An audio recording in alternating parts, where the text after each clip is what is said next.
What's up everybody, it's Sean here and I'm back today to give you a review of the New Balance 725 V1 in the sea salt and hot mango colorway. So believe it or not, this is the very first time I've ever bought a New Balance 725. This is considered one of New Balance's more budget-friendly models, and they're available at most major sneaker retailers like Foot Locker, for example, and they have pretty much zero hype surrounding the model. However, I've been eyeing this silhouette for a while now, and I was just waiting for the right colorway for the right price to pull the trigger.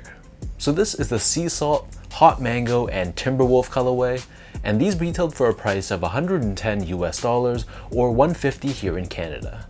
The style code for this shoe is ML725UD, and correct me if I'm wrong, but I believe that the New Balance 725 is a modern day silhouette that draws its inspiration from 2000s era design. That's what I'm getting at when I read the official description on newbalance.com, but if anyone knows better and this is actually a 2000s era shoe, correct me in the comments down below. But from the research that I was doing, the first time I saw these mentioned on the web was sometime around 2021. So that's why I'm assuming it's just a modern shoe that just looks like it was taken from the 2000s. So jumping right into the details, so the majority of the shoe is crafted using this very light gray colored mesh. And you'll see how this mesh has this sort of quilted look to it. Right above this, holding the laces in place, we have a reflective 3M panel, and we have this dark beige colored synthetic nubuck covering the edge of the toe box. And we have the silver detailing found on the lateral side on this nubuck. Overlaid on top of this, we have a dark gray genuine suede. So we have these loop style eyelets, which are done in a mix of white and gray, and we have these metallic circular eyelets on the very top too. On the mid panel, we have a combination of that white colored mesh, a light beige colored suede and synthetic nubuck, and the New Balance N logo. This is stitched on in a mix of white and dark gray. Moving downwards, we have this dark gray colored suede, along with more of that synthetic dark beige nubuck, and we have 725 branding found on the lateral side in silver. And then the back of the shoe is covered in more of that light gray colored mesh. We have these silver hits cutting across the center, along with this large TPU New Balance branding, which is stitched on in two tones of gray and orange. As far as the laces go, so this only comes with one lace option, and they're an oval shaped lace in white. Underneath this, the tongue is crafted using a mix of synthetic nubuck and mesh. So you'll see how the sides of the tongue have that same mesh that covers the body of the sneaker, and then we have this white colored synthetic nubuck running down the center of the tongue. And then on the top, we have this tag with New Balance 725 branding done in gray and orange. The back of the tongue and the interior of the shoe, this is lined in this orange colored mesh, and the collar is decently padded, nothing overly stuffed and too puffy, but it's not too minimal either. And then for the insoles, these come with your basic foam lined insole.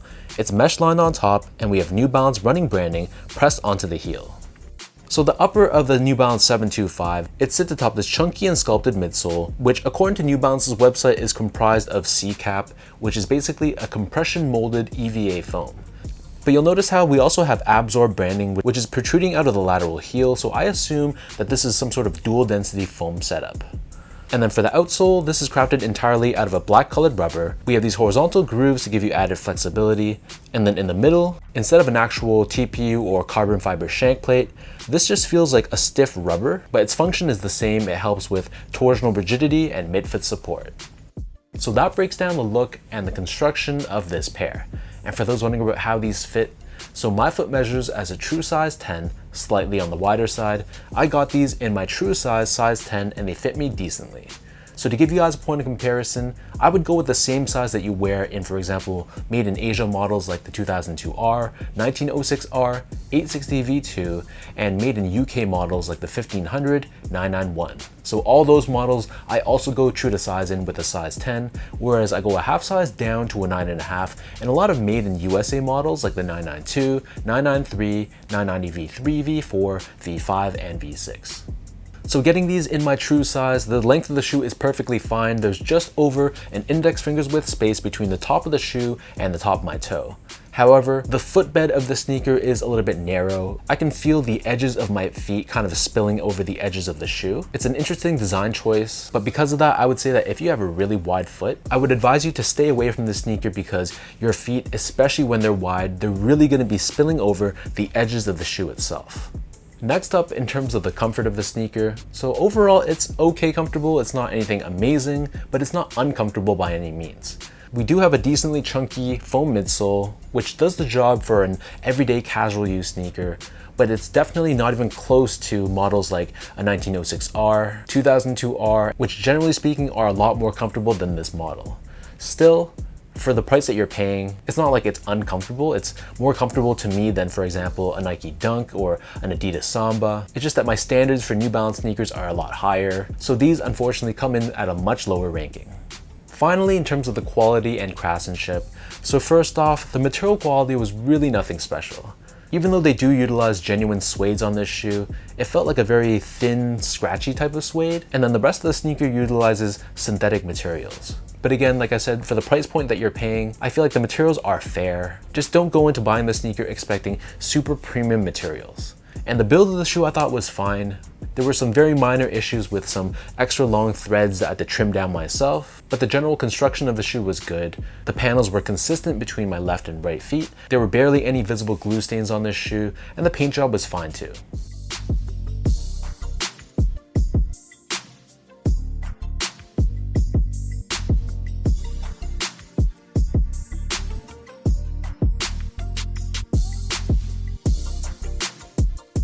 So with all that out of the way now, let me toss these on feet, I'll lace them up, and I'll show you guys how these look.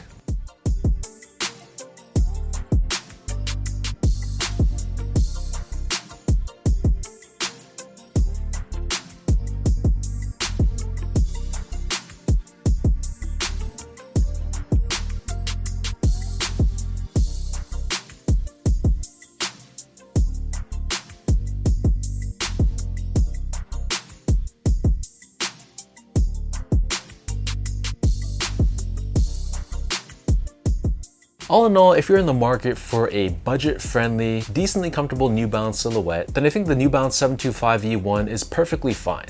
Again, you're not going to get great materials, the comfort isn't great, and the fit I feel like could have been better for wider footers. But I got these on sale over at SoulStop, and for the price point that I paid, which was way under retail, I think the shoe is fine for the price.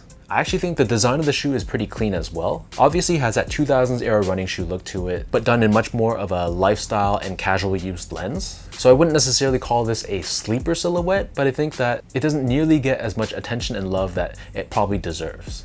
So leave your thoughts down below, let me know what do you guys think about this New Balance 725 in this sea salt and hot mango colorway. For anyone watching, have you tried on a pair of the New Balance 725 before? If you have, what are your thoughts about it? Are you a fan of it, not a fan of it? Whatever you feel about it, leave your thoughts in the comment section below. And as usual, if you guys enjoyed this review, be sure to like, comment, and subscribe to my channel if you haven't yet. You can follow me on Instagram at esco8, check me out on X or Twitter at sean.go spelled out, and visit my website at seango.ca. So thank you everyone for watching. Hopefully you guys enjoyed this review and hopefully it helped you in some way. Appreciate the continued love and support, and I'll catch all of you in my next video.